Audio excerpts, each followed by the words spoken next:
Good morning, everyone. Welcome back to Biblical Fitness. Hope everyone's had a great day thus far. I was supposed to come out with this video yesterday, but I don't know what's going on with some of my videos that they're coming out with. No fucking audio. So here we go again. It doesn't matter because this is a very nice little topic. So today I did want to speak about section 247 in the Dawn of Day, of course, which is titled The Origin of a Bad Temperament, which perfectly and concisely and clearly really does make the distinction. And I feel like this is one of the essential components of Nietzsche's philosophy, right? It's the difference between what I've noticed is like the feminine qualities and the masculine qualities, or I know I'm reductionist in this way, but the old ways, the ancient history, and the way that we looked at ourselves, the nobler pursuits, and then we have the feminization of our culture through Christianity, and the rise of the needs of the masses over the needs of the few. And we could talk about that all day, and this guy talks about it in many books. So let's go on and continue. Before I digress any further, I will be reading it quickly. It's not a very long section at all. Quote, "Injustice and instability in the minds of certain men, their disordered and immoderate manner, are the ultimate consequences of the innumerable logical inexactitudes, superficialities, and hasty conclusions of which their ancestors have been guilty. Men of a good temperament, on the other hand, are descended from solid and meditative races, which have set a high value upon reason. Whether for praiseworthy or evil purposes is of no great importance," end quote. And I believe this really does perfectly, just from the very beginning. The whole point. A lot. Like, I feel like you can also, like, he makes this comparison, so I might as well. It's Platonism against that politics, or morality against real politics.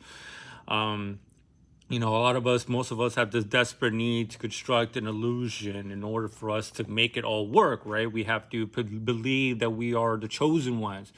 We have to believe that through all this suffering, there will be an afterlife in the end where, there will be no more suffering. My suffering will mean something in the end. You know what I'm saying? Like, we are the chosen ones. Or, you have religions like Christianity. There's very famous lines that no one pays attention to because everyone's out to get rich, and there's no such thing as Christians anymore. But there are people who still wear the cross, and they should probably go to hell. But there's those phrases, for example, like, it is easier for a camel to enter through the eye of a needle than for a rich man to enter the kingdom of heaven. These inversions of values, this rejection against reality, this ultimate pessimism against reality, and wanting to construct a woulda, coulda, shoulda dream world scenario where everything is inverted, where the masses are the most important. And you had this giant wave of humanism, and you had the Enlightenment, and you had all these democratic revolutions in the United States, France, even though we all know how that turned out. But yeah, it's this democratic wave. And the reason that a lot of us do constantly feel injustice and do feel like the world is turning against us, the world's out to get us, is because we have these false presuppositions that are the foundations of our world. And when then we get mad when the world doesn't turn out the way that we thought it would. It's like a person that smokes cigarettes all their lives, and then when they get cancer, they have the fucking audacity to sue the cigarette company, the tobacco company. It's like, your fault. It's your fault. You're the one that ingested all this bullshit. Don't get mad when life doesn't turn out your way, And I've constantly been talking about this, and I've constantly been beginning to realize this more and more, is that we need lies more than ever. This pursuit nowadays, with all this fucking genders all over the place, and women trying to be men and all this shit, it is a rejection of the actual real world. And you can feel, you can hear, you can see the resentment, the disappointment, the anger, because the world's not turning out the way they want it to be. Or no one's respecting them, or they're coming out empty and hollow, or their pursuits are leading them down to nothing. Because the world doesn't turn out that way. The world isn't fair. Life is not fair. And we try so hard to make it otherwise. And it is a consequence of all these logical inexactitudes, superficialities, and hasty conclusions. You know, these superficialities, like for example, like this what I call gregarious rhetoric. We always tell ourselves that good will always triumph over evil, or justice and truth will prevail in the end. The pen is mightier than the sword, and those who use power will fall down to the truth and love of people. And you see it in the movies all the time, right? Love and compassion and camaraderie and fitting in the group. That is what's most important. That is the highest ideal. That is what you should be chasing. That's why I can't even watch a fucking anime like Naruto, for example. I can't watch Naruto. It's fucking talk no jutsu. And I'm like, this is blatant morality, like blatant kindergarten.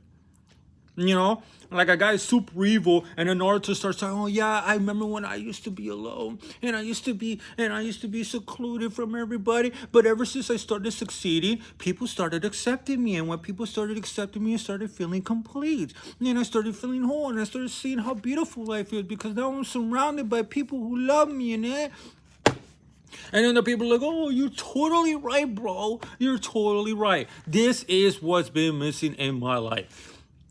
It's all over the place. And then when you step outside and you realize, damn, people are not this way at all. People are selfish. People are other things. Or when you start realizing that morality is nothing but bullshit commentary that we tell to ourselves and to our neighbors in order to justify our own actions, right? Our own debased actions in a way that allows us to sleep at night. And we're constantly mad because the world doesn't change. And it's because we no longer use reason. You know what I'm saying? We have this constant need. And that's why I even believe in nowadays that we, like, the fact that we've gone so shallow and our modern culture is fucking disgusting. I feel like that's why we become even more elaborate, like more opulent. We need opulence. We need these grandiose fucking houses and grandiose cars and shoes and all this shit in order to kind of like, I believe it's kind of like to like compensate for the lack of depth in a person's soul. It's to hide that. It is to hide that essential truth through all this magnificence and get people distracted. And we always feel that all the time. People are like, oh, it shouldn't be this way. We should not have billionaires. We should not have competition. Even all the 20th century crisis and rampage. That's from the masses. That's from the lower classes. And that you could say, oh, there's people taking advantage. But it's like, it's because it's an easy ass fucking emotions to manipulate. We're so easy to manipulate. It's so easy to give us false promises. And we're just, yeah, because we're just so desperate to be lied to. We are desperately trying to be lied to. We don't want to hear the truth. You know how many times I know how many times I've been called a pessimist just because I call things for the way they are. They're like, oh no, you should think that way. Maybe there's, and I'm like, dude, you people rely too much on hope. You know what I'm saying? Like, you got to look at the track record and go from there. And even if the track record doesn't look good to you and it kind of makes you feel like shit, what are you going to do? You can't get mad when the world doesn't turn out that way, when you don't even look at the world in its proper context to begin with. You want to look at it from your own perspective, from a perspective that is beneficial to your own self-delusions. But that's all it is. It's a delusion. It doesn't change anything. And you could see that in philosophies and religions coming from that suffering, that frustration, that resentment. One could say Christianity is the ultimate pessimistic religion because it's an absolute rejection of the world and all its values, right? The whole point is this world doesn't fucking count because it's built in error because of Adam and Eve eating from the garden, the tree of knowledge, and now the whole world is in error. And all that matters is getting to the other side. That's all that matters. Good thing that they started saying that suicide is against the will of God, because everyone will start killing this. It sounds like a death cult. I'm pretty sure I've said this before, but Christianity to me, it sounds like a death cult. People don't want to say it, but it is. I'm pretty sure they said no more suicide because the logical conclusion the logical conclusion to continuously engage in Christian thought is suicide. Really. It is, where else is all that frustration going to go? Suicide. You want to get to the other world as much as possible, right? That's as quickly as possible. And then you have the conception of hell, right? The conception we are the chosen ones. Like, I can't believe people still fucking think that Israel is where the chosen people are. It's like no one ever fucking asked. I wonder why a religion constructed by Jews would have the Jews as the chosen people of the entire fucking world. And we still buy that. We still buy that. A lot. I've heard retards say that we're all Jews. We're all Hebrews. We all come from the Middle East and shit because they're fucking young Earth Christians or something like. I'm like, dude, you never stop and ask yourself how the fuck did you become so stupid to believe this stuff? But it's not to the point of where whether it is valid, it's whether it's useful. And that's the problem with a lot of the conversations we have nowadays. That's why we're not getting anywhere, because reason is no longer allowed to be a high ideal. It's just how people feel. I feel this to be right. It doesn't matter what you feel, fool. It matters what it is. You know what I'm saying? But we have completely despaired and extirpated ourselves from the utility of reason and logic, because then all our fucking arguments will fall by the wayside. It is all, like I'm just saying, like I feel like every day we need more and more lies. We need more and more logical inexactitudes. But then we turn around and complain because the world doesn't work the way that we thought it would or we want it to be. Right? But then and that's from the plebeian perspective. I got a new tattoo, the SPQR. Let me show you guys right quick. Lit. Lit. So yeah, that you can easily tell there is a distinction between the plebeians and the patricians, to use Roman terminology.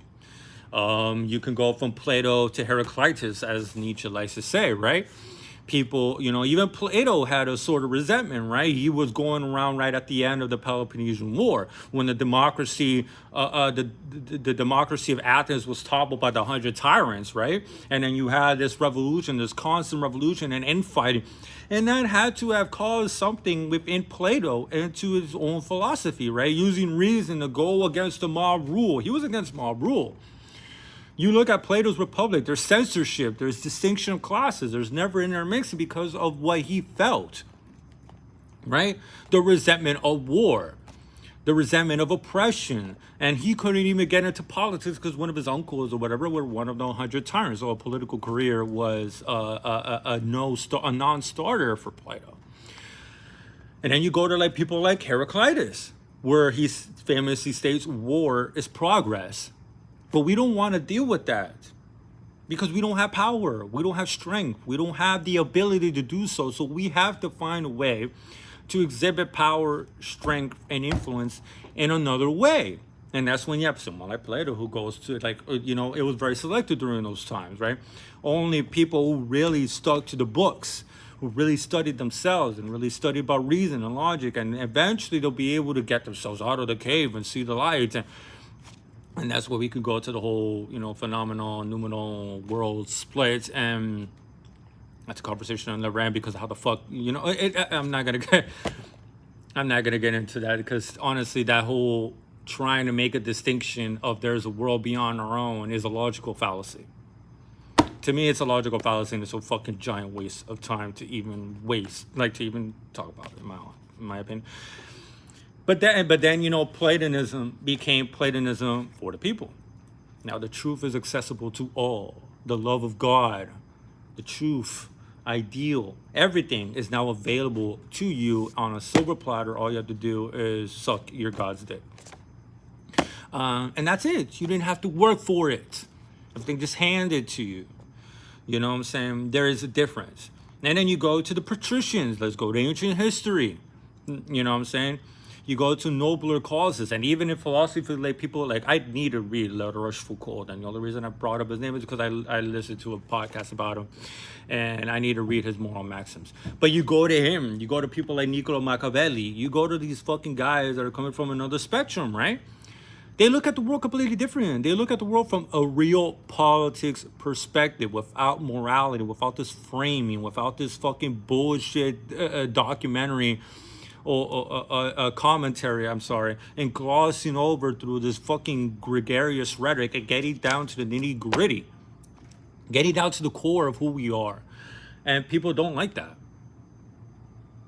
People really don't like to see us for the selfish people that we are. And that's why there's a lot of negative people usually attach negative connotations to someone who's called a Machiavellian, for just calling things for what they are and just playing the world for what it is, not playing the world because the masses want you to play that way. Oh, you're mean if you do this. No, this is how the world works. You have to be ruthless. You have to be strong. You have to be a conniving fuck. You have to perform and engage in deeds that are seen deplorable by the masses because they're too weak for that. We are too weak. Most of us can't do what is necessary. That's why we're always getting fucked. Our own morals are fucking us over. Our own delusions fuck us over. Our own delusions stifle us from achieving true progress. And then you get mad, but then you go to patricians, like you go to a patrician mindset of nobler, whatever ruling classes, like Rochefoucauld calling things for what they are. When we engage in these sort of, when he was in France during the saloons and there was a lot of intellectual stuff going on, he's like, oh, when people recited poems, when people had debates, they might say they're doing it for the crowd. They might say they're doing it for the love of the artist, but it's for a sense of influence. Like, oh, look how I can recite better than all of you. Or how I can speak it better. Or I know better. Or, there always is this fucking competition that we never, ever want to fucking admit. But there's reason.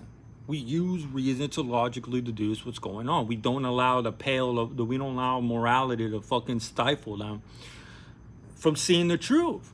You know what I'm saying? And that's why he says at the very end, are descended from a meditative races, and whether for praiseworthy or evil purposes.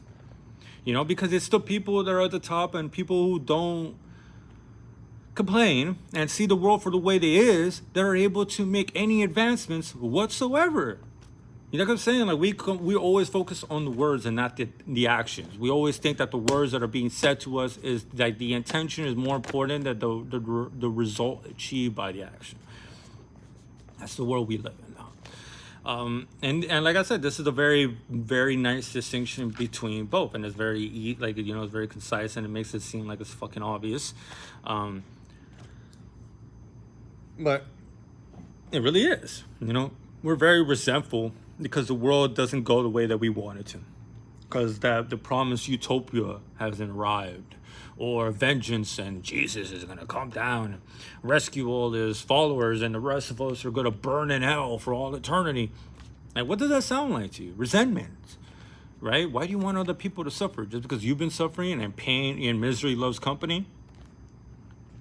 Yeah, and I feel like that's why people don't want to get to that.